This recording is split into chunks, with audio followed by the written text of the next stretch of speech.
What is going on, guys? Happy Wednesday and Tuesday night, evening, almost Wednesday Eve for my UK friends. Hopefully everyone's having a wonderful Wednesday. Thursday here. Okay, sorry. Happy Wednesday Eve / Wednesday / Thursday. All the time zones kind of messed with you a bit. Hopefully everyone is doing good. Tuesday here. It's great. Yeah, it's funny. That's that right on the edge of all the different time zones. So today's a bit of a free-for-all, so just ask with any questions that you guys have. Starting out, the Johnny 220. Is your Mastertronic still work? Heard some bad reviews. Yes, it absolutely does. It's still doing a fine job. Now, with anything, long term, you do need to maintain it. About, I'm gonna say, maybe 2 months ago, I gave mine a bit of an overhaul where I replaced, the needle, I replaced the dosing tubes, and all the heads, and took it off. A little bit of pain to get to that one, but most of them it wasn't bad. Now, after doing all that, it's, back in its prime, everything's working well.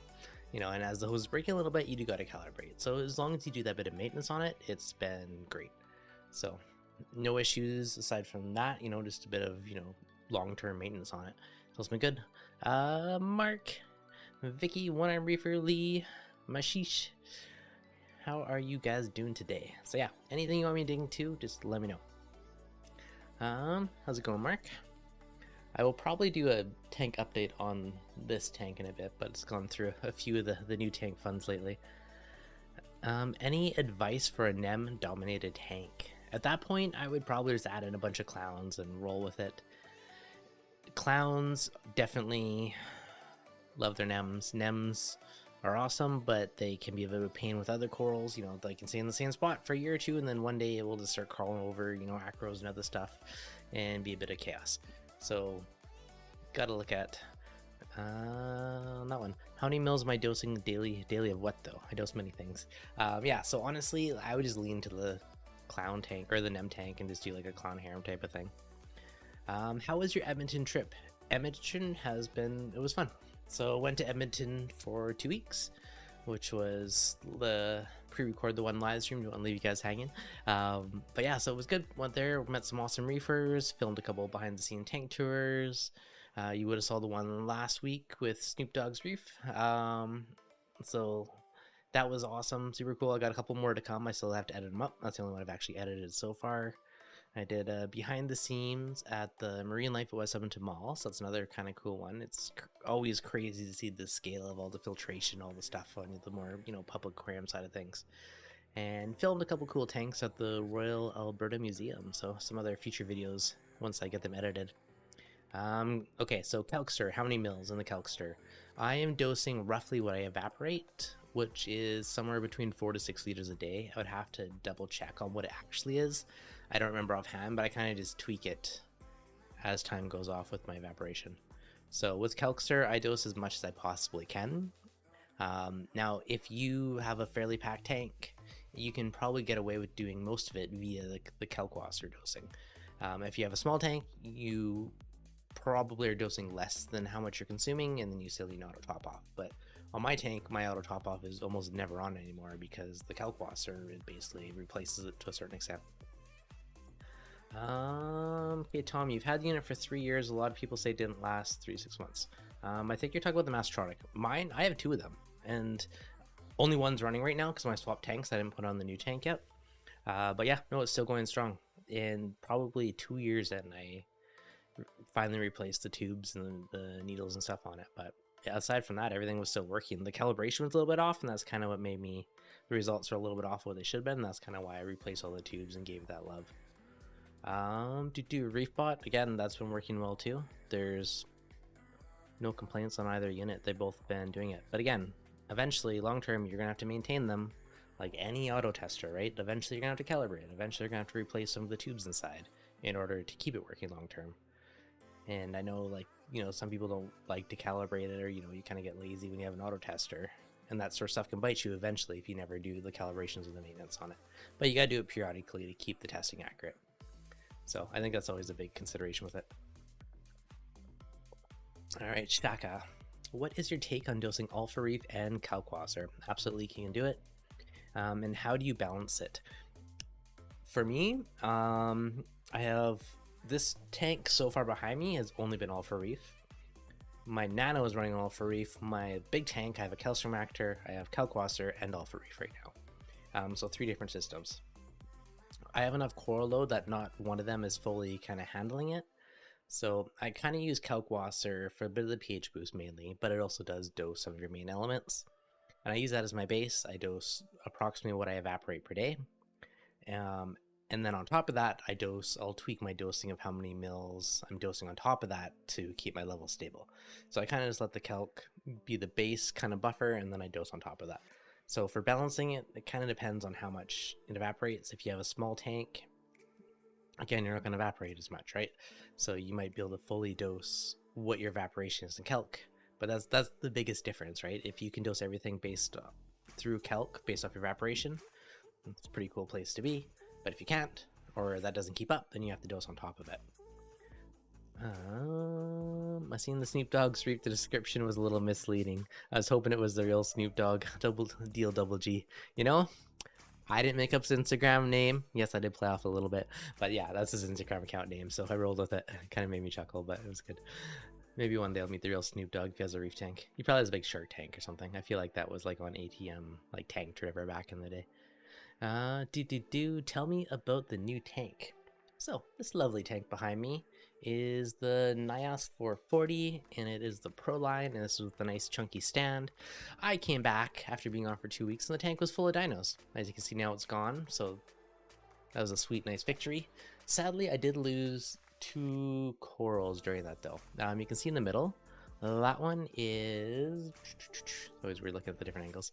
Orange Passion, super happy. I had a chunk of Walt Disney. It was alive when I got back, but it bit the dust during the dino battle. And then the one over there was Hellfire Millie, same one. That one kind of bit the dust too, which sucked. But Orange Passion, happy as can be in the middle. But that was the weird thing that always kind of baffled me, is they were perfectly fine when I got back, but the tank looked like crap, completely covered in dinos. But it was what's it called? One of the dinos I could kill with UV. The large cell seed shape one. I'm blanking on the name. But that was covering everything, and I kind of think that might actually be what took out the coral, sadly. Hey, what's going on, Than? Welcome. But yeah, I was really happy of how fast I actually beat the dino, so I will include kind of what I did on the next tank update. Because when I came back, literally the tank looked like crap. The glass was covered, the rock was covered, the coral, like, ugh. So kind of took some quick, you know, slightly, not really drastic, but quick measures on it, and it surprisingly worked out pretty well. Any experience with Miracle Aquariums? Talking about my dream build. I've heard about them. I haven't used them personally, though. But solid option. At least I believe they're the one that's out east somewhere. But yeah, no, I haven't personally used them. Is there anything you'd recommend dosing even without doing ICP tests? Depends on the type of coral and the tank. You know, as a general rule, I say don't really dose stuff that you're not testing for. And if you do that, you know, say if you want to dose trace elements and it tells you to dose 5 mils a day, cut it in half, dose 2.5 mils a day. It's better to have some than none, but you can get into trouble by overdosing things. So it kind of really depends on the tank and with the corals, but for the most part, I avoid dosing something if you don't test for it. Mark, nice tank pick. Well, thank you, Mark. Message me about the dino. Sounds good. We can talk about that later. Are you getting a Trident NP? I have a Trident NP actually on my OtterBox. So yeah, I'll eventually do a video on that one, but I'm kind of letting it run for a while first. How did you beat it so fast? Hit the thumbs up, guys and girls. Appreciate it, Phil. So this is not the most recommended thing, but I feel like it's the one that starts with an A, but the dinos that are waterborne and they look like a sunflower seed shape, those are the ones I had. I popped it under the microscope, I double checked. Those are ones that you can beat with UVC. Now, ironically, I talked to 3D Reef a few weeks ago about his sandbed sweeper, and I just showed up today, so I haven't actually tried this yet, but I am going to try it. There's a few little spots on the sandbed that might try it, so I am excited to try this out. Osteoporosis. I'm saying it wrong, but yeah, that's the one. Essentially what I did, I bought some super cheap ghetto UVC bulb off Amazon. I threw it in my sump. Not the safest thing. They shouldn't really sell them like this because would be terrible for you or your eyes or anything if you actually look at it. Kind of hit it and did it. I did a blackout on the tank for a couple days, plus running that in the sump in one of the little tiny chambers. Osteoporosis, thank you. And it absolutely worked phenomenally well. That with a couple day blackout, before I did this, I did a water change. I sucked out everything that I could. Did a 2.5 day blackout, plus running UVC in my sump, and that did it. Now I am going to build, I bought some black, kind of like PVC, not PVC, ABS drain pipe, and I'm going to build kind of a passive UV housing for it. I'm going to probably do that in the next couple days, and this will be a video in the next week or two. Yeah, so, and it worked phenomenally well. It worked so quick. So I'm going to build this like passive UV sterilizer, essentially, that's going to just flow through my sump, kind of shield it, and just for how quick and well it worked, it was freaking amazing. So that'll be a future video in the next couple of weeks. Yeah, no, I didn't have the anaphinium. That's the one that lives in the sandbed. That one's harder to kill. That's what I actually got this for, just in case, because I ordered it from Mo before I even knew which one it was. But I'm kind of curious to play with that too, so it'll be good. But yeah, super quick. That was like the quickest dino battle I've had in my life. So I'm happy it looks good. From how I wish I took a video of how bad it was. I have a couple pics I just sent to people, which will probably pull and throw in the video. But yeah, it looked like absolute disaster. So it does suck that I lost 2 corals, but somehow my orange patch in the middle is super happy. So it's good. It's good. Is there any reef tank gadget you don't have? I'm sure there is some. They must be out there. Probably. What they are, I don't know. But is any worth getting that I don't have? Let me know, because I have many of them.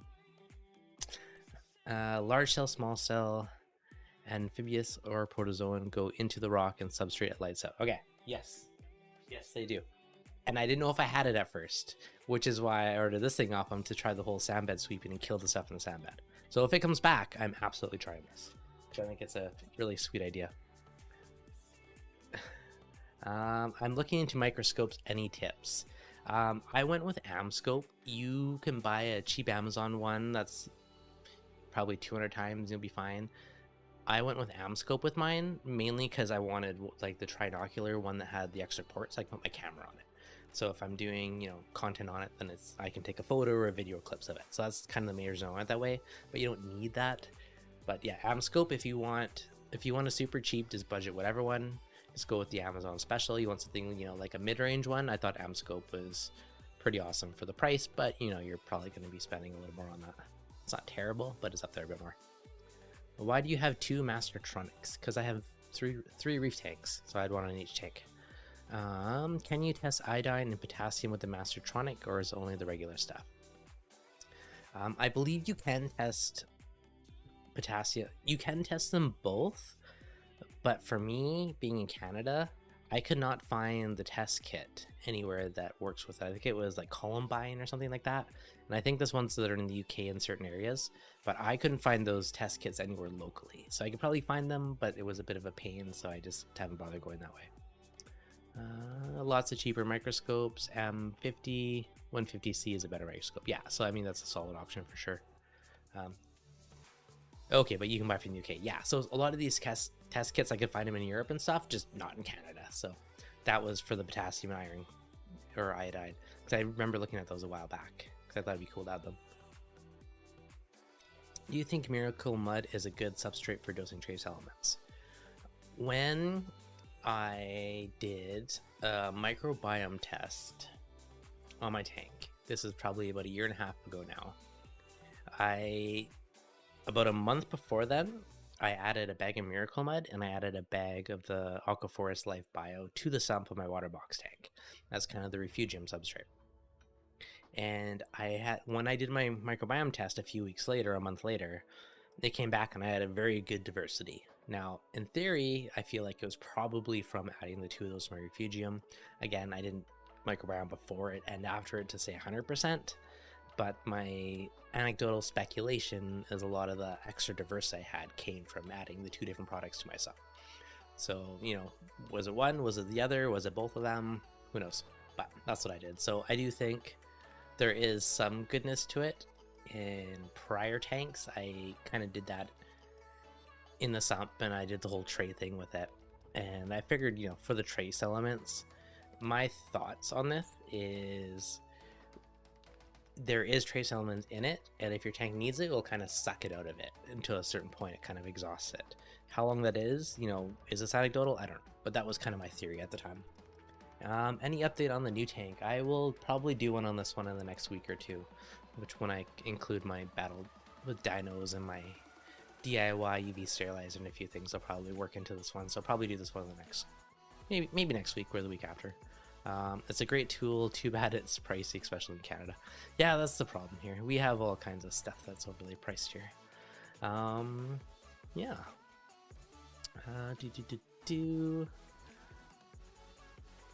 Just scrolling through the chat. If I skipped any questions, let me know and we'll definitely re-ask it. Do your torches keep shabby when they split? Look shabby. For the most part, I find they split really slowly, so I don't almost even notice the difference. So yeah, I would say they look pretty much the same when they're splitting. They kind of just start to grow into bud a second head, and it slowly goes, and it just happens very slowly over time. Every once in a while, I'll look at the torch colony, and you'll see like one that's kind of like closed up and sucked in, but usually they're like in the middle or random spots. And that's honestly half the time I notice that one's even splitting, is because you're like, oh, you can see the definition of the multiple heads budding off.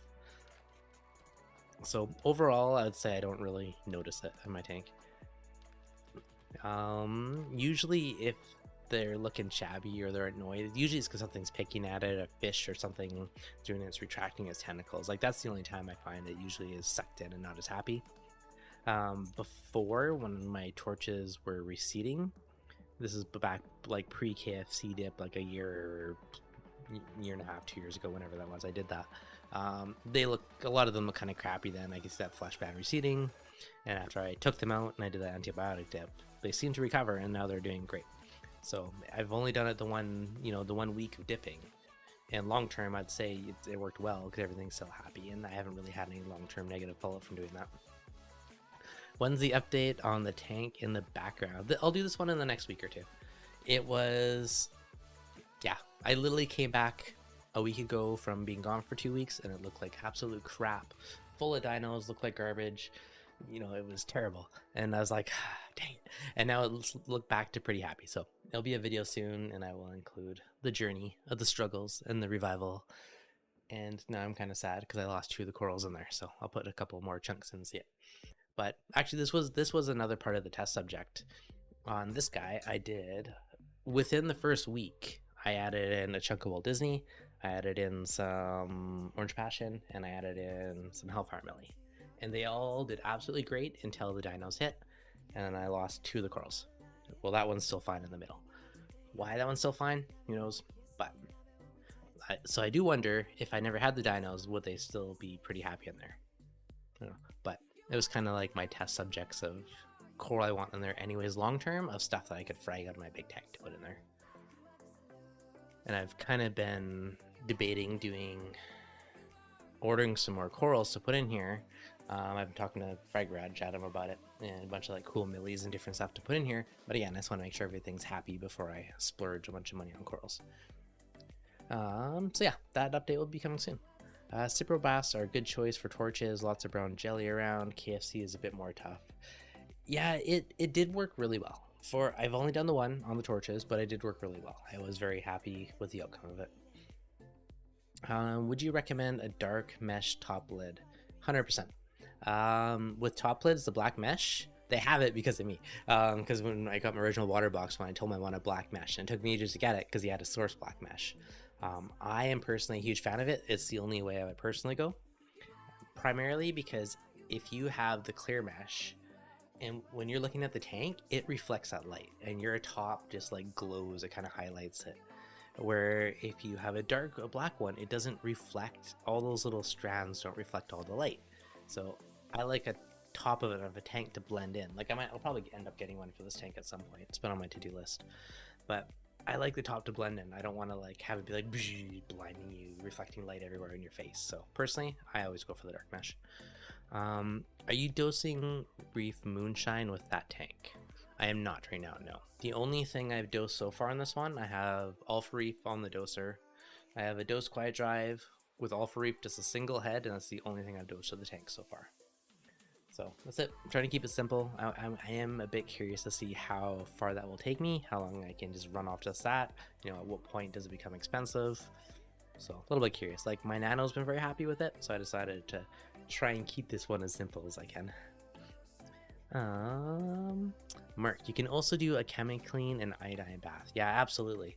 I tried that one time on a plate that was losing its flesh. Sadly, it was too far gone and didn't work, but I have heard a lot of coral farmers and people say that, you know, a ChemiClean bath can work, you know, in absence of something like a Cipro, like because it does kind of work somewhat as an antibiotic to kill off a lot of the bacteria. So if you're in a pinch, a ChemiClean bath on something that, you know, you think is brown gelling, stuff like that can absolutely help. Okay, Safra, I've been battling dinos for 3 years. Oh geez, that's a long time. Since the start of my tank, a few losses up until a month ago. Went on vacation for 2 weeks, came back, no dinos, white sandbed, nothing changed. Heck yeah, that's a win and a half right there. Do you know what kind of dinos you had? That's awesome though. Some of them are a lot easier to beat than others. I know sometimes you can outcompete them by causing a diatom bloom, and the diatoms can help outcompete the dinos. So it really depends on the type of dinos, because certain ones, you know, the UV can affect them. You know, some just a blackout works fairly well. Some of the other ones, like the A1 from earlier, I never know the names, that live in the sandbed, they're harder to kill because you can't really kill them going through the water. But yeah, you must have something in your tank where it's found the happy balance, and you know, something else kind of outcompeted it, but you should go on vacation more often. Yeah, exactly, right? If it works, you know, good excuse. I wish my tank looked better. Mine looked like crap when I came back from vacation. Say Livy. Your diversity must have grew strong. Yeah, I would kind of think so too. But yeah, no, so far, I finally got around to putting the doors on it last night. I still got to do a little bit of tweaking and align stuff, but for the most part, got them on. It's a slight pain with my desk being right here, because I have to raise my desk up higher than the door in order to open the door. It's not a big deal, but you gotta do what you gotta do to fit in here. I think it was photosynthetic. I did notice all was 6.5 when I returned. Oh, your elk was 6.5. Interesting. I don't know if alkalinity level would affect it or not, but it'd be interesting if it did. But yeah, even like, usually if you don't know if it's photosynthetic, turn your lights off for 24 hours. And if your sandbed looks great, you know, most goes away, then you got a photosynthetic kind. And those are the easiest to deal with because you can do it with UV. Now, normally, you know, on my other tank, you know, I have a couple $100 fancy whatever UV sterilizer.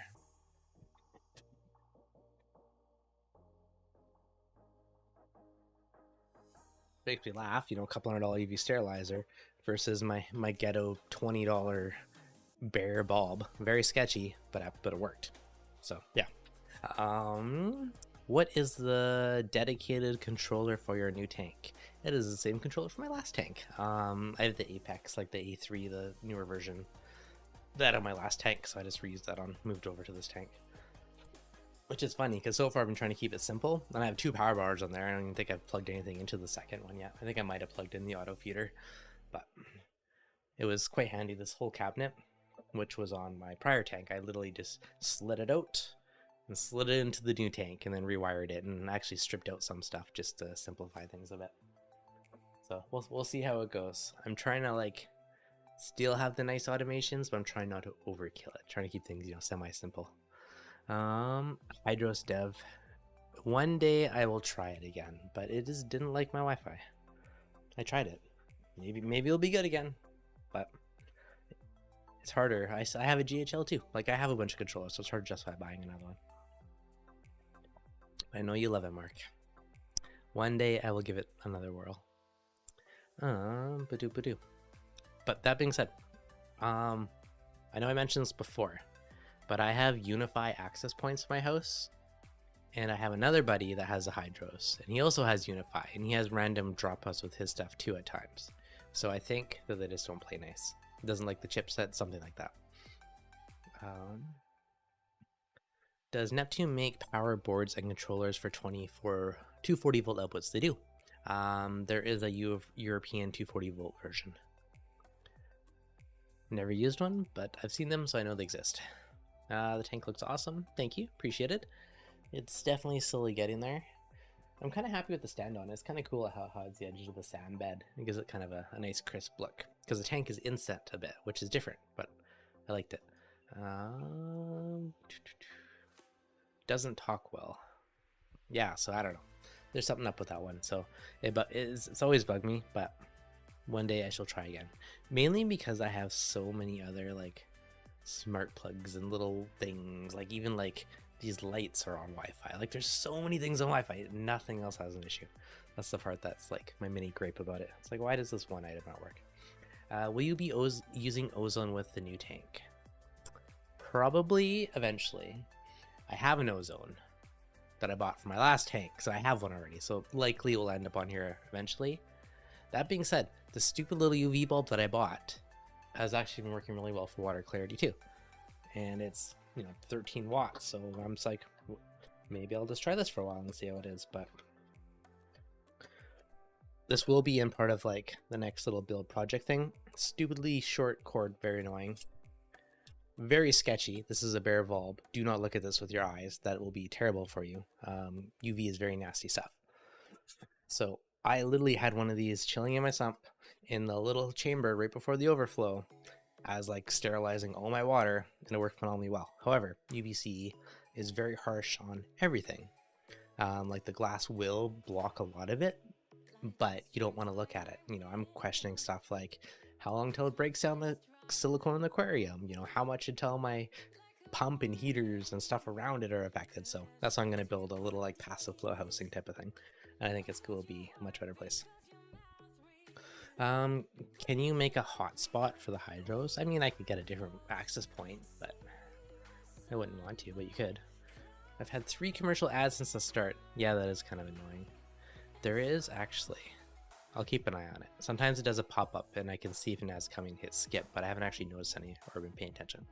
But yes, I do agree. They do inject way too many ads now.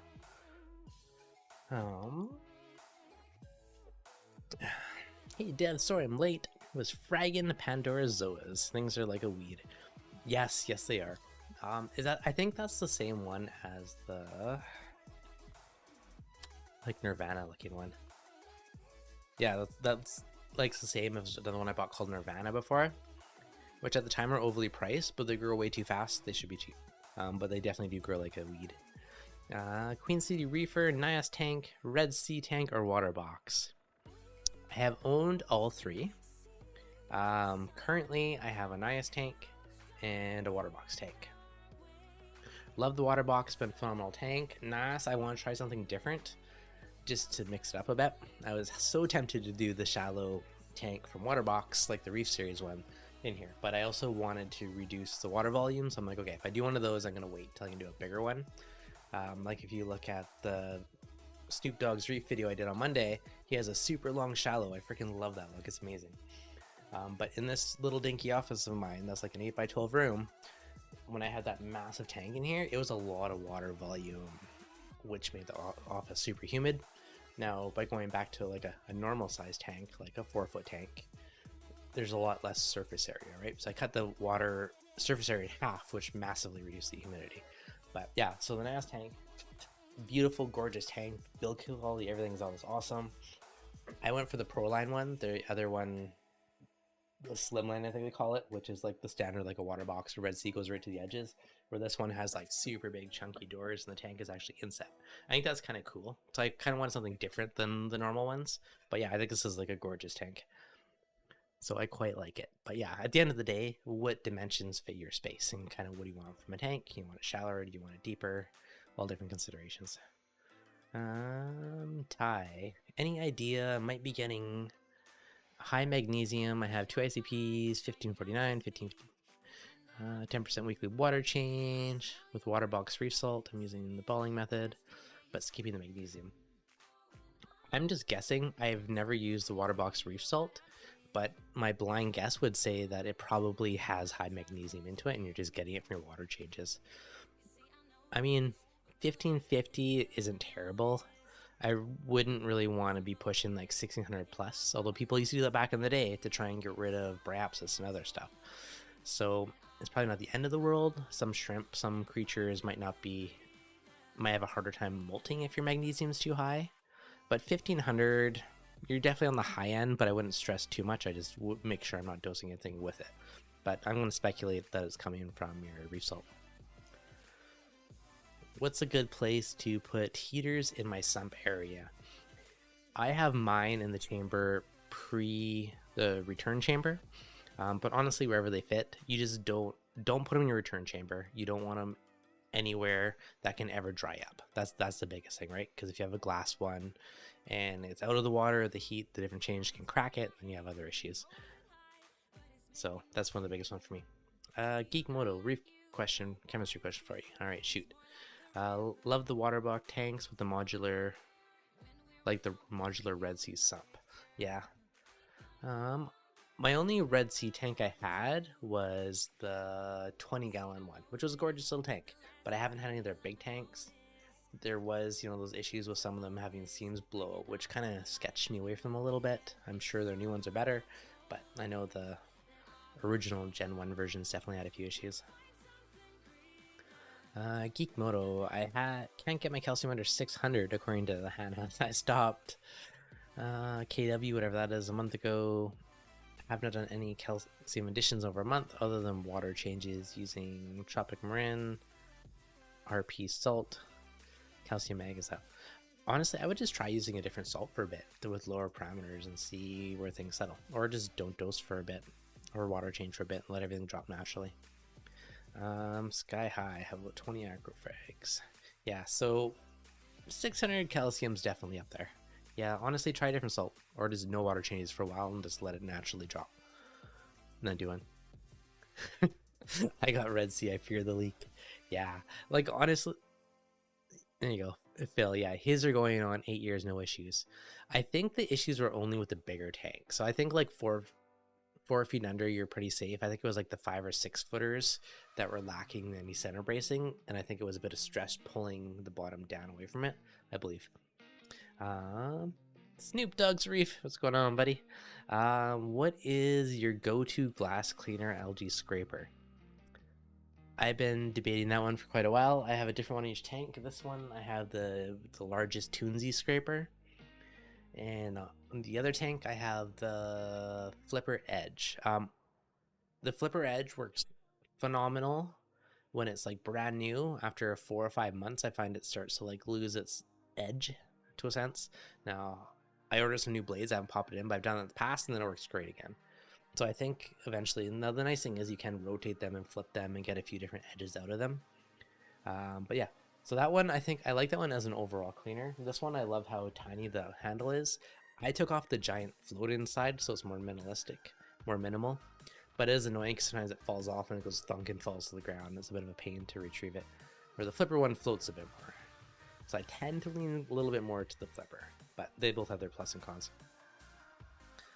CJ's Aquarium, how do you keep going so consistently with the channel? What keeps you motivated? Man, I have been doing weekly videos and live streams for probably 7 years now. And I kind of almost treat it like a bit of a show, almost, like I feel guilty if I miss a live stream or a video. So much so is before I went away for 2 weeks, I like busted it for the 2 weeks prior to film extra videos so that I could like have a couple pre-scheduled for when I was gone. even with Josh Pork Sandwich, like I pre-recorded a video call with him so that I can use that as a filler for one of my live streams. I basically like did a pre-recorded live stream for that one, just because I, didn't want to leave you guys hanging. So I feel guilty now because I've been doing it for so long on like a consistent schedule that I'm just like conditioned. I don't know. I feel bad if I miss it.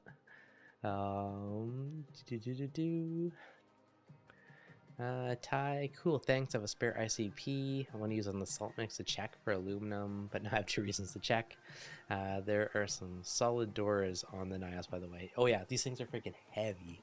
These things weigh a ton. Even the hinges, like they're beast of hinges. But yeah, this thing is super duper solid. I'll focus on it, but yeah, those things are a monster. But yeah, I love the chunky look. I think it looks cool. So that I'll do a little bit of tweaking on the doors, get them perfectly aligned, but that was my late night install last night, getting those on when the kid finally went to bed. Dun, dun, dun. Yeah, Mark, change your salt source, will come down. Yeah, that's my guess too. How do I stabilize nitrate and phosphate? Well, okay, so nitrate and phosphate are a bit of a balance. You gotta look at your input and your output. What your inputs are mainly going to be what you feed your tank for fish food. So if you're a super heavy feeder, you're probably going to be more elevated. Now your output is going to be coming from your skimmer, your refugium, your water changes. So if they're super high, you got to step up your output a little bit. If they're really low, the easiest things is feed more. So stabilizing is really just finding that balance between the two. I am using Tropic Marin, which has lower specs. I was using Reef crystals, but that was nuts. Try just using Instant Ocean for a few water changes and knock it down a bit and see. But yeah, you kind of got to read them all the different levels on it. But I know Instant Ocean. Oh, that being said, I've had some that were super high and and some that were low, but I don't know about the rest of them. Red Sea Blue Buck is a good base salt. Yeah, that's a good call, that one, Mark. Thoughts on the Naya sump? Looking at an Innovative Marine 100 because of the sump size. Looking to create a cryptic sump area. Nias is looking amazing, but the sump looks a little bit tight. It depends how you want to lay it out. So far, if you just want a cryptic zone, like there is a nice big chamber on the right hand. Can't really show you with my desk without lifting it. So kind of the return pump, the drains, the socks, everything's kind of on one half, and the other half is the big chamber. So right now, I have a big skimmer in there, and then I have a bag of media, and that's kind of it on the one side. I'm still back and forth if I'm going to put a filter roller in there, but so far I've just been using the mesh socks so I can be lazy and ignore them for a couple weeks and just use them to catch the big stuff, which surprised me because I never thought I'd use socks ever again in my life. But eventually I might go back to filter roller, but for now it's actually not bad because the mesh socks don't clog up like the felt ones. Geekmoto, by the way, ReefDudes, I absolutely love the new plank feeder. Got on your recommendation. Awesome to hear. I did have a problem with my Casa Wi-Fi plug and it stuck. Oh, and dumped the whole thing. Oh geez, that's no good. Oh yikes. So I had a 100-gallon water change back to baseline now. Oh geez, yeah, that's no fun. So yes, that's tricky. You do need something semi good for a timer or a plug to control the feeding.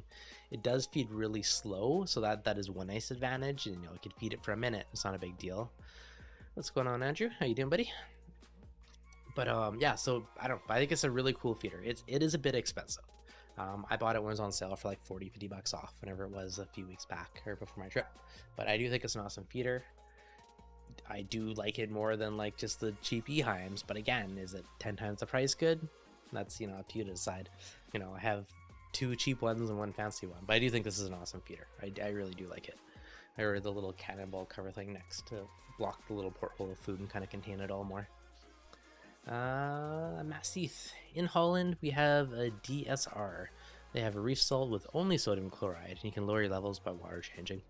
I have not heard of that brand. Good to know.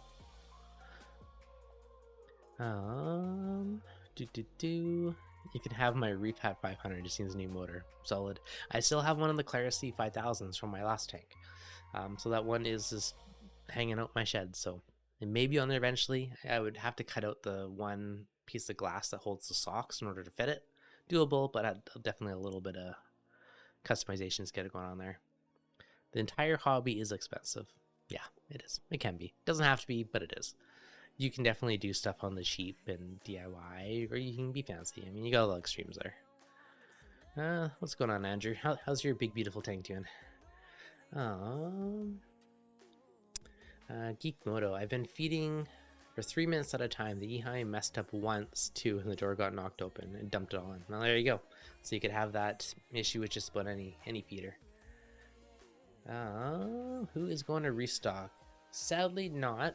I think Fan's going if he's still in here. Even doing it cheap. Yeah, I do like, the cool thing is, because it has that auger style, so it really does mix everything up for different particulate size, which is cool. And because it's so slow, you can really like fine tune what goes in. So I think it's a cool design. Good evening. I have the same tank as you. Great choice. And I have a question on your flow. How do you have it set up? As I would like to keep the viewing end of my peninsula clear. All right, so you're talking about the water box. So on the water box, I have 2 MP60s on either side of the overflow. MP60s are kind of big, slightly overkill, but I did it for the sole reason of I did not want pumps anywhere else on the glass. Now an MP40 would be great for, you know, probably about 4 feet of pushing, but I think they would start to fall off trying to get that 6 feet of reach. So that's why I did MP60s on it.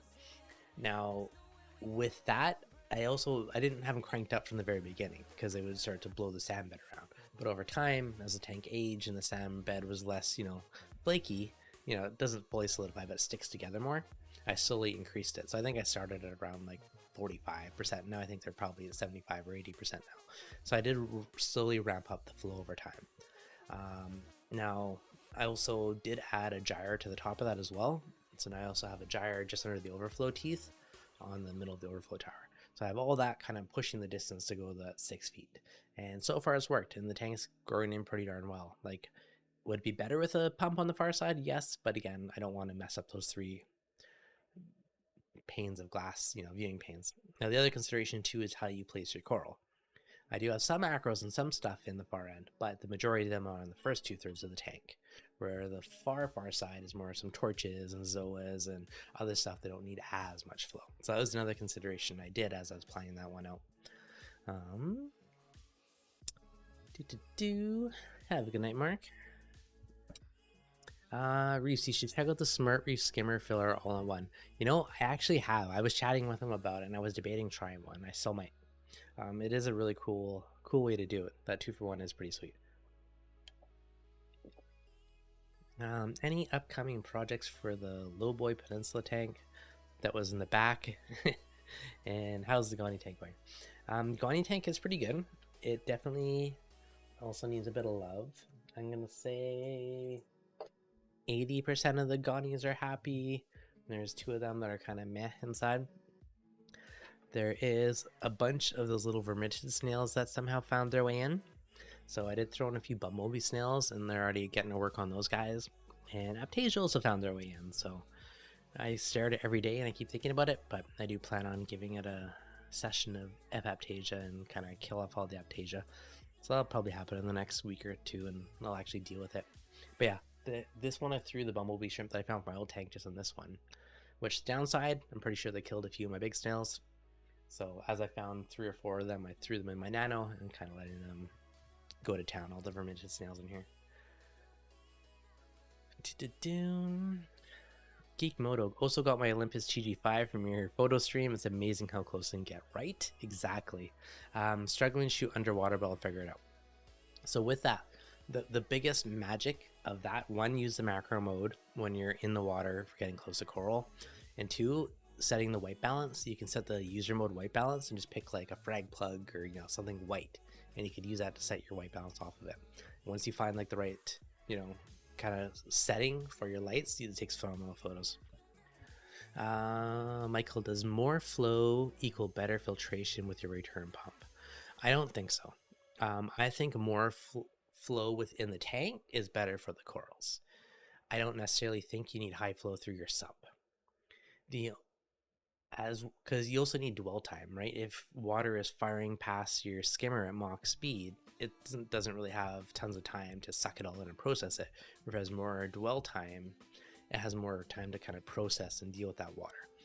So I don't think you need crazy high return pump filtration. I usually keep mine on the lower side a bit, that, because if you have a nano, you have something where your return pump is your flow, then yes, crank that baby up. But if you have tons of other power heads and the return pump itself is just kind of like accessory flow, it's just a way to get water to your skimmer, to your heaters, to everything else. Now, if your flow is too slow and there's like a massive difference in temperature between your sump and your tank, then your flow is probably too low. But as long as that's the same, you know, your water's turning over enough, then I think you're in a much better spot having lower flow. It's going to keep your tank quieter, it's going to use less power. So yeah, I think it's a good way to go.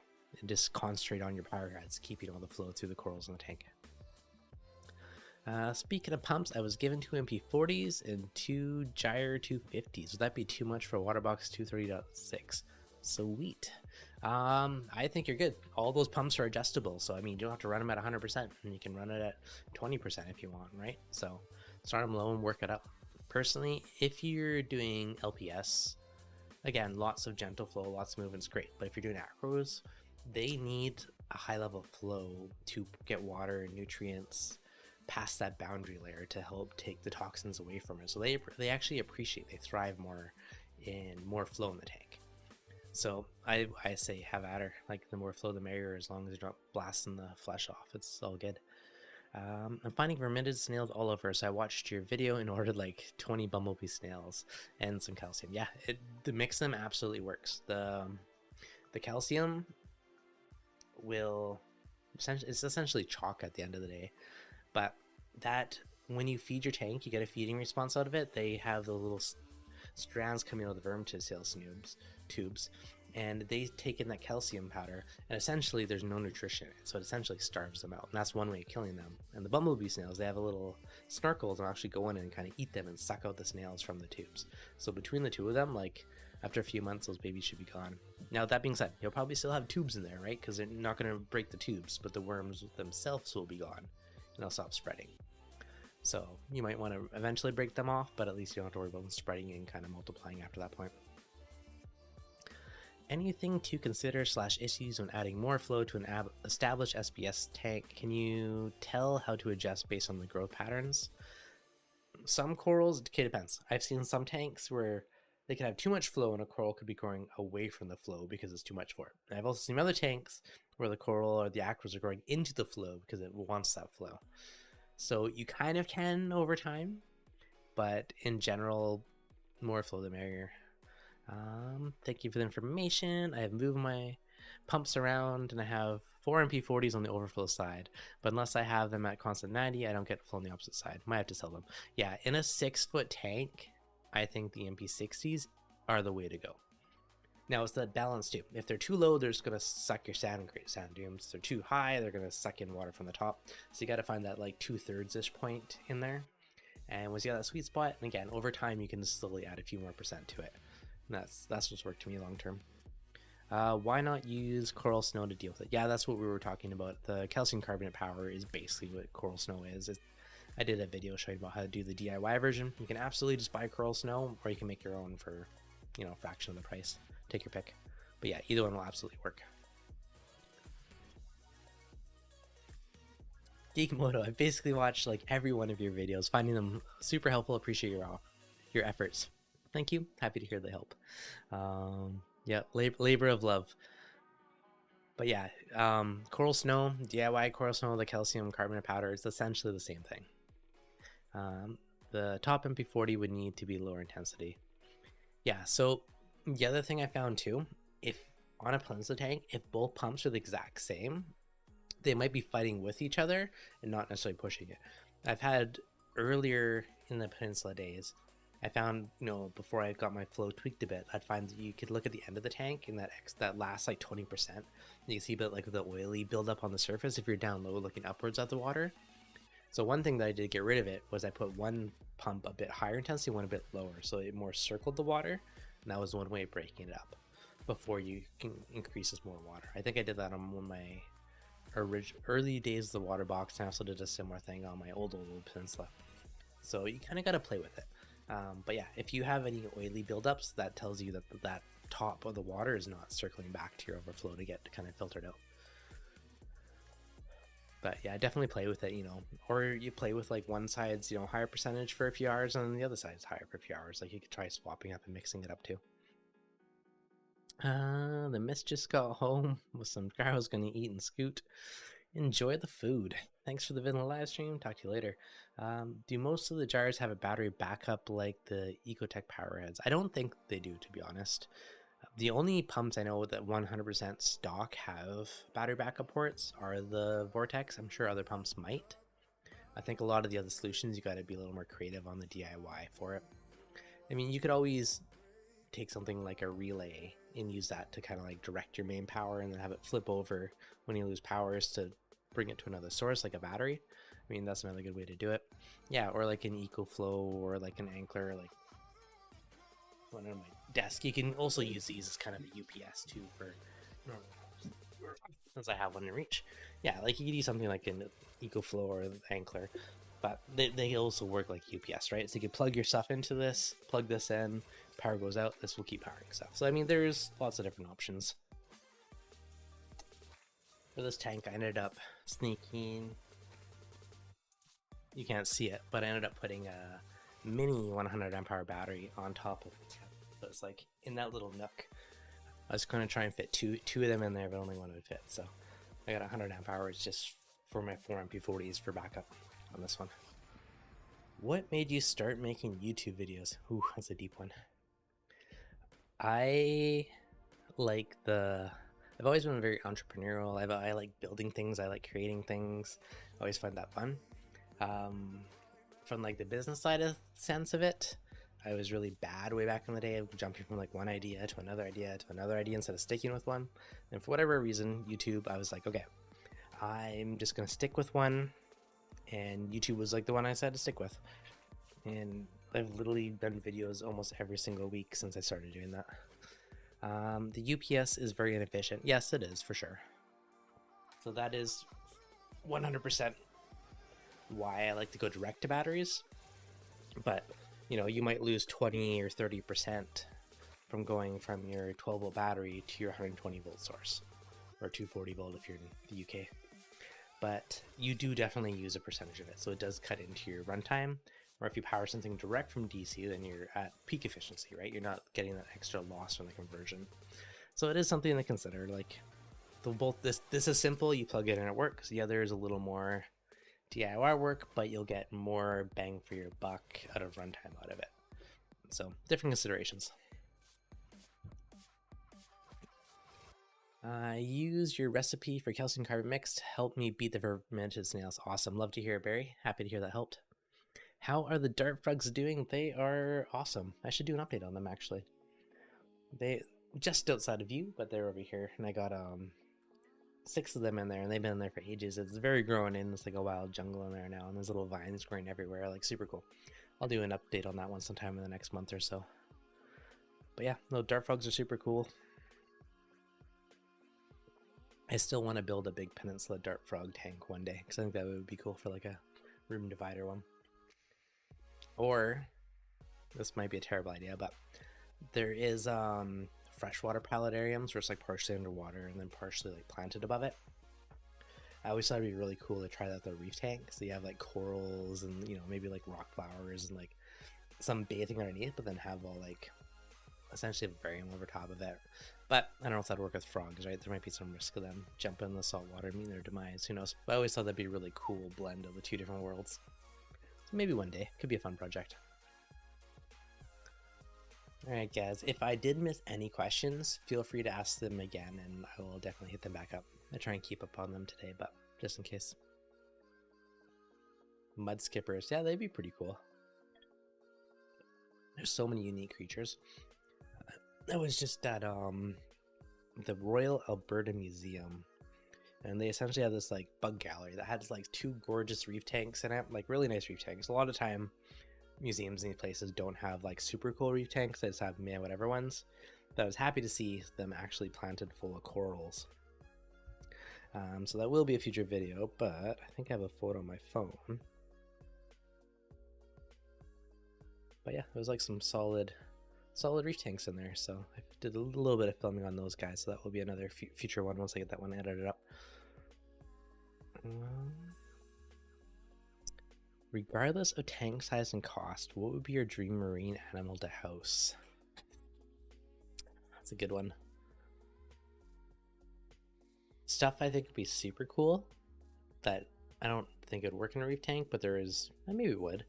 Like there's like really cool things like the flamboyant cuttlefishes that change color, like leafy sea dragons. Like there's tons of cool creatures. I don't necessarily know if they would jive well in a reef tank. I kind of haven't dug that deep into them because they're either ridiculously expensive or they're a pain to feed, but there's tons of super cool creatures like that. There's also tons of like really cool jellyfish that'd be great to have, but again, like there's a lot more feeding requirement for a lot of these creatures. Or if you look something like a cuttlefish, like they only live like 6 months. So spending a fortune on this that you gotta somehow culture mysis and feed them for is not really practical, but there's tons of super cool creatures like that. So that's a good one. Saltwater pond with vegetation, example mangroves, 100%. I think that'd be amazing. There was one of, was it ChemiClean, not ChemiClean, ChemiPure, Boyd, and the jellyfish art. And one of the things, they had a magazine of cool reef tanks I got at one of the shows, and one of them was like a spiral staircase kind of going up, and they had this big pond in the middle. And I always thought how cool that'd be if that was like full of coral and a saltwater pond. Like if I ever move somewhere tropical and have the opportunity, I think that'd be amazing. Like a giant saltwater pond in your house would be so cool. Jake Reef Builders had a half full tank with mangroves. That was a really cool tank actually. I did like that. That would be fun to do something like that at some point. I'd think something like that, and then just fill it full of like rock flowers and other cool little creatures in the bottom. When I was in Louisiana, about pre-pandemic, so that's probably what, 2019-ish. I went to one of the shops there, and the guy had kind of a cool idea like that. I forget the shop name. It's probably one of my old videos, but it was probably, I'm gonna say 15 feet long, and it was kind of like a knee height-ish, like a big lagoon system. And they had corals randomly in there, and it had some big mangroves that were like growing up to the roof, and it was like a really cool tank. If I can find a clip of that one later, I'll see if I can like screenshot it and post on the Facebook group later or something. But yeah, it was just like a super cool system.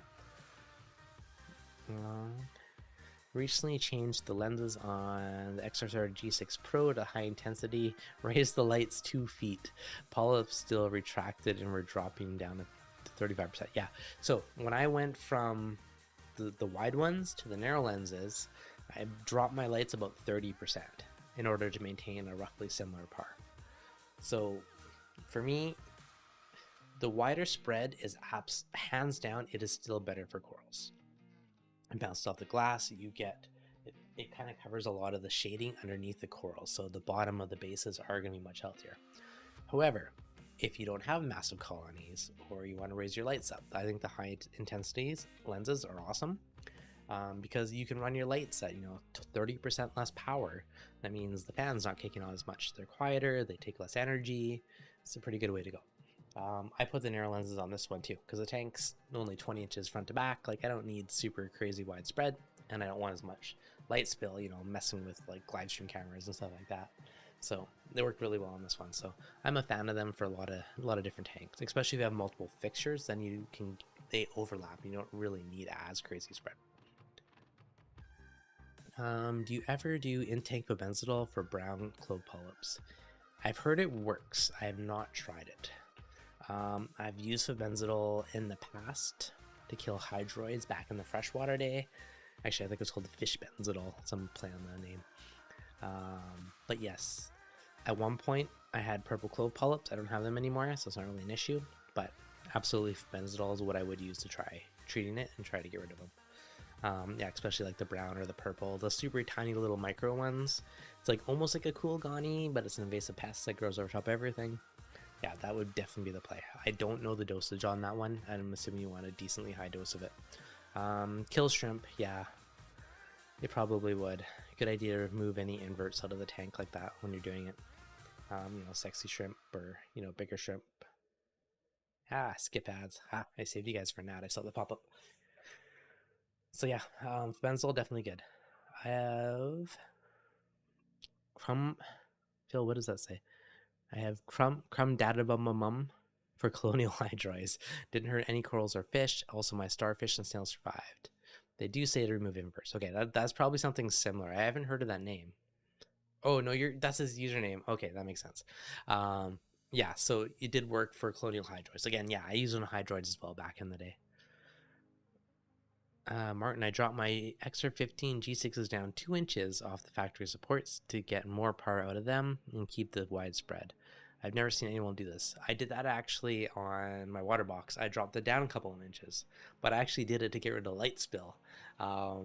Because when I had the baby, I didn't want all the light shining on the side of the tank and blinding this little guy that lives on the ground. So I actually dropped mine down a few inches just to kill the light spread. And you absolutely did get a good boost out of it. And then later I changed the narrow lenses, so that kind of got even more. Cracking curls. What's going up, Craig?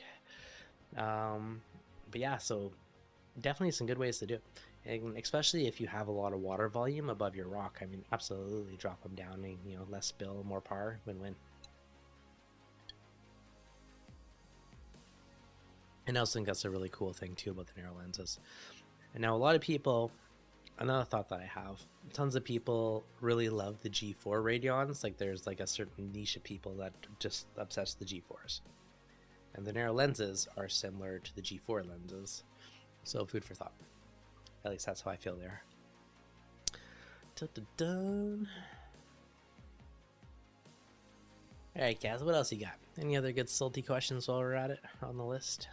Do you use acro power? I used to use acro power. I still have some. It's been a while since I've used them.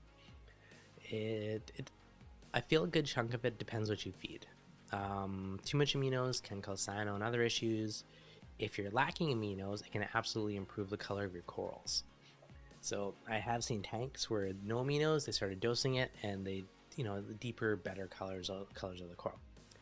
Now I feed a lot of PE mysis to my tank, so mysis is kind of like a almost daily staple, and because of that I feel I don't really need to dose any aminos on top of it. I feel like I get enough of it out of the, you know, the flash frozen mysis shrimp.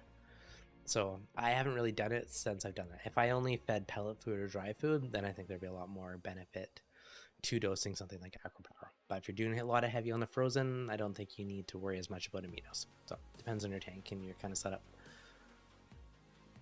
Mr. E. Yankee, I heard you put bumblebee snails in your tank. Have you seen them eating fermented snails? I'm having the same issue. I absolutely have, and I took a little clip of them the other day. Let me see.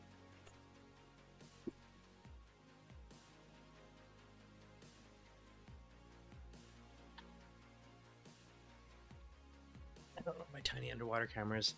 But yes, I actually took a little video clip of it because I was going to include it on the next nano update video. So I have 100% seen them doing it. So they absolutely do.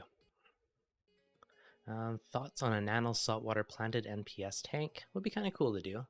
NPS corals are very cool. You'd probably want to be heavy on the water changes to deal with all the extra nutrients.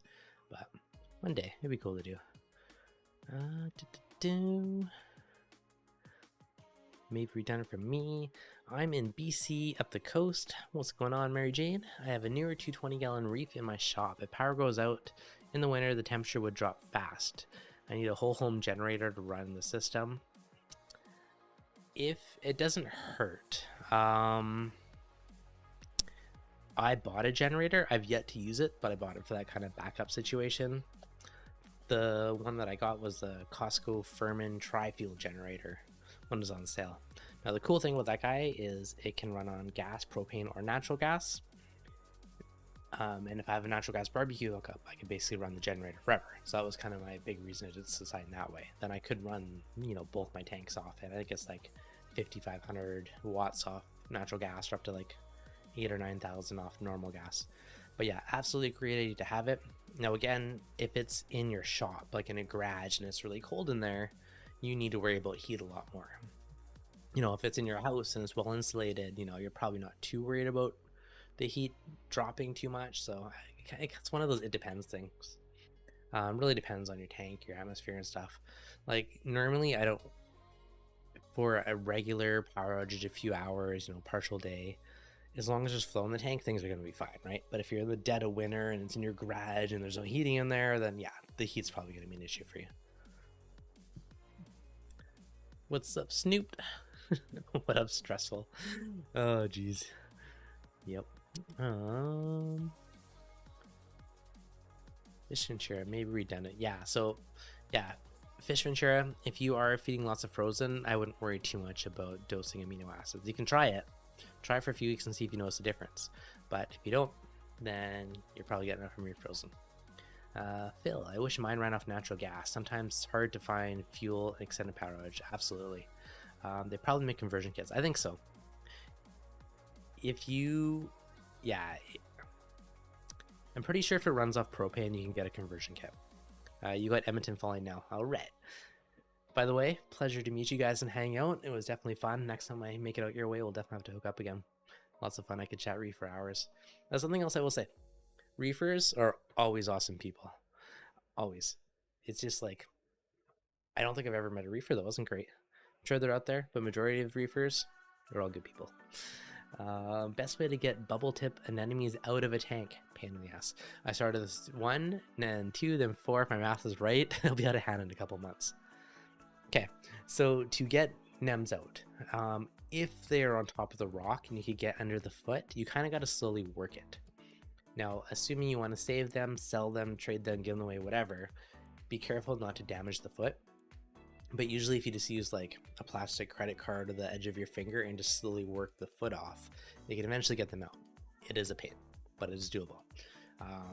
The worst one I ever had, it had its foot probably like 3 or 4 inches into the rock and I could not get it for the life of me.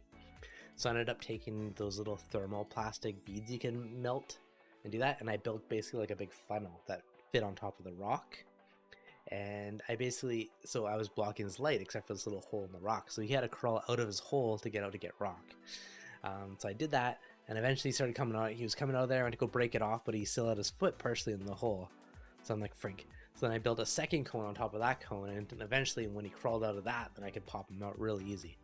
But I kind of did that to trick him so he'd leave on his own, just because I wanted to, trade him to a buddy after that. But yeah, so that's one of the big things. I've seen people sometimes, if you can take the rock out and hang it upside down, it would fall off.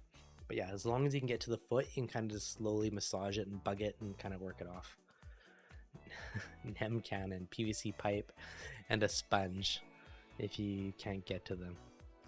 Yep. That's exciting. I ordered 50 bumblebee snails to put in the work. Yeah, I have 100% seen them doing it. The only like downfall is if they run out of vermitid snails, there's a good chance they'll eat your normal snails, because they do eat other snails. Like in this tank now, I see like 4 different snail shells on there, and I'm pretty sure, because I threw them in this tank just to put them somewhere at first, I think that they didn't have any of the vermitids to eat, so they went after my normal snails. So that is a risk. Take that into consideration for kind of long term. But yeah, I was really happy when I threw them in that other tank. Within, I'm gonna say, half an hour, I already saw 1 out of 3 already going for vermitids now, so they definitely get to work pretty good. Unhardened threat. For your office tank, do you use shelf rock or mostly broken up regular rock? Completely broke my skate finishing to get my fish out before terminate the fumigation. This one is a bit of a mix. I used, some of it was the Art Reef rock, some of it was the Forest rock, so this was definitely a mix. Some pieces I broke on, some I used. The gluing method I used for this thing was like the only way I go now. I used the NAS Reef cement and very viscous super glue, and it bonded almost instantly. Super nasty fumes, do not do it indoors. But for how quick it was to tack rocks together, it was phenomenal. You could probably do with like the Marco cement or anything, but use a Reef cement and a super viscous, super liquidy super glue. Worked phenomenally well. It's honestly the only way I'll do a skate now, because it was just so quick and easy to like build and do stuff. Yeah, love that method. I wonder how bad you'd have to damage the foot. My Colorado sunburst is split, and I cut it in half with scissors. They all survived. Yeah, I don't know. I've heard so many stories about them, like you buy one used and there's a damaged foot, then sometimes those melt away. But yeah, people do cut them in half. I think a lot of it comes down to being sterile. So if you do chop it in half and you dip an iodine after and it's sterilized, probably not an issue, right? If it gets ripped and there's bacteria in there, and that's probably what does that. So that's kind of my guess of likely what the big differences are.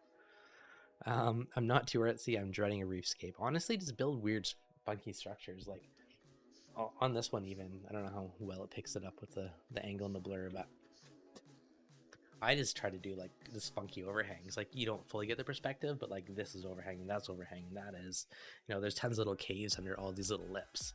So I just try to make lots of weird little intertwined things, and you just gotta play, be artistic, see what works, just make weird shapes. The other big kind of tip too is when you're looking at it, I generally try and make the front end lower and the back higher so that you get more core real estate going upwards. And if you're on like this tank, if it has multiple viewing panes, I can look at it from these two sides. So this side, same thing. This structure is lower and it kind of tiered up.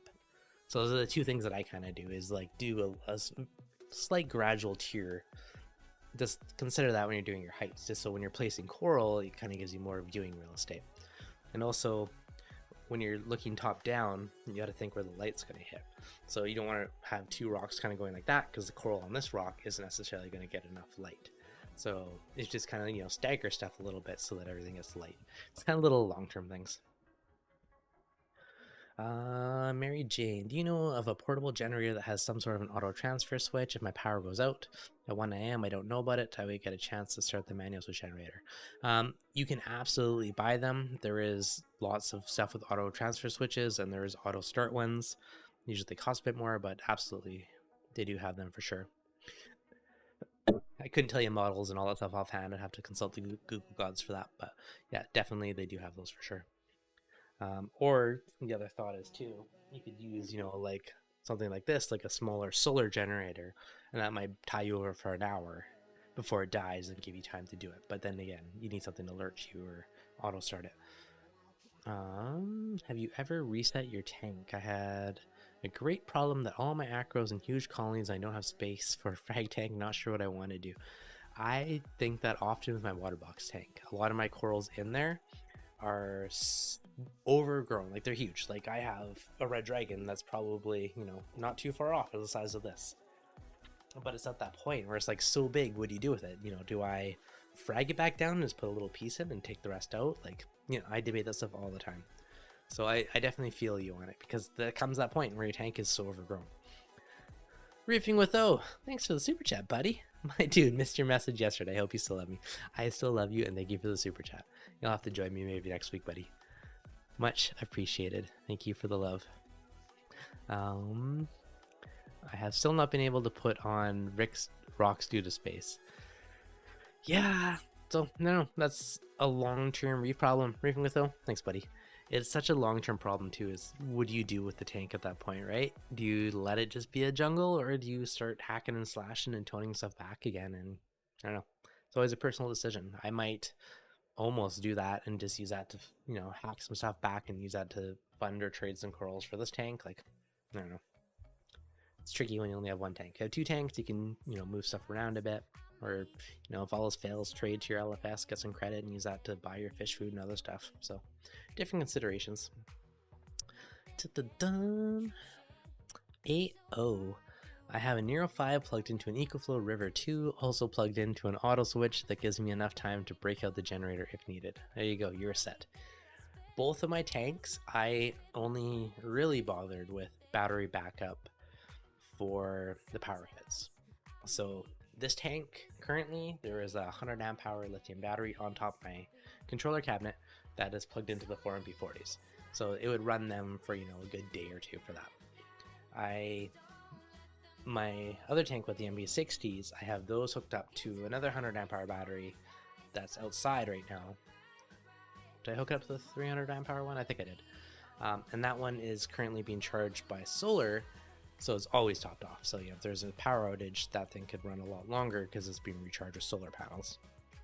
No, I have that 300 amp hour battery out there, and I don't know if I moved that over yet, but my intentions are to move it over. So I'll have a 300 amp hour lithium battery hooked up to solar that can run my MP60s for hopefully indefinitely, but for quite a while. Michael, are you dosing ozone?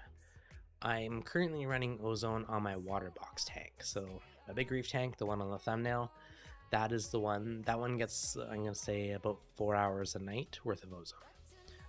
And that does a great job for water clarity and keeping any funky smells out of the tank. So yes, I am. Hack back and trade to the LFS for credit, absolutely. If they won't take it, all of it, melt it to the calcium reactor. I mean, if you have a calcium reactor, you know, it's the circle of life. It's absolutely doable.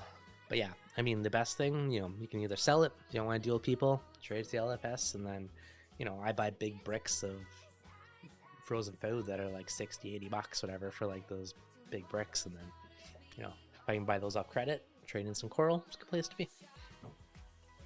That, or if you want new corals, I mean, I always just trade stuff. Like, usually people are selling stuff, I'm just like, what do you want for trade? And I just trade stuff, and then it's easy when you can frag stuff off. So, good ways to go. Alright guys, I think I'm going to wrap her up fairly soon, so if you have any last burning questions, let me know. I gotta go take over the kiddo pretty quick here, but hopefully I got to most of them. Reef with though, thanks again for the super chat. Much appreciated. Any plans on a tour under the hood of the office tank? Absolutely. I will. It's fairly basic so far, to be honest, but next update I will do one. I'm probably going to do a video in the next week or two on my little DIY passive UV sterilizer that phenomenally beat my Dinos very quick. So I might, I don't know if that'll all be one video or I'll split it up into two. We'll see how time goes. But yeah, love the fish store. Credit a few hundred Trochus snails breed to get me $1 each. Wicked. Can I dose coral snow daily? Absolutely. Are you going to wrap Cali? Probably not. I think it would be fun. Honestly, probably next year I'll start going to shows. This year was still a bit dicey with the kiddos and stuff. Probably next year. I'll get back on to be more social in the world again because I miss it. Great stream. Thank you, Lee. Much appreciated. Alright guys, any other questions I didn't get to? Or if you got any suggestions, questions, stuff you want me to do for future live stream topics, throw it in the description comments after the video's over. And we'll use that for kind of some future ones, and I'll take whatever you guys want if you have any specific topics for some of the wing it ones like this. But yeah, otherwise, as always, if you enjoyed it, be sure to that like button. You know, make sure you subscribe. If though, thank you for the super chat. Appreciate you guys hanging out tonight. And I will catch you guys on the next live stream. Dart Frog update. I will do one of those within the next month or so. That's definitely on the list. Dun. All right, okay, one more. Lord, what are the best way to prevent bristleworms from ever getting into your tank? Don't care if they're cleanup crew, so are cockroaches. Dip everything that goes into your tank. They can come in extremely tiny. Like, they could be little specks on something as a baby. So dip anything that's wet that goes into your tank, dip it first. That's the only way you're going to prevent it. And give it really good inspection first. Fish Ventura, thanks. 49 super chat. Thank you, buddy. Appreciated. Much appreciated, guys. Snooks out Reef. Thanks, Evan. Awesome. As always, appreciate it, buddy. Thanks for the show. You're most welcome. Thank you guys for hanging out tonight. And we will see you next week. Cheers.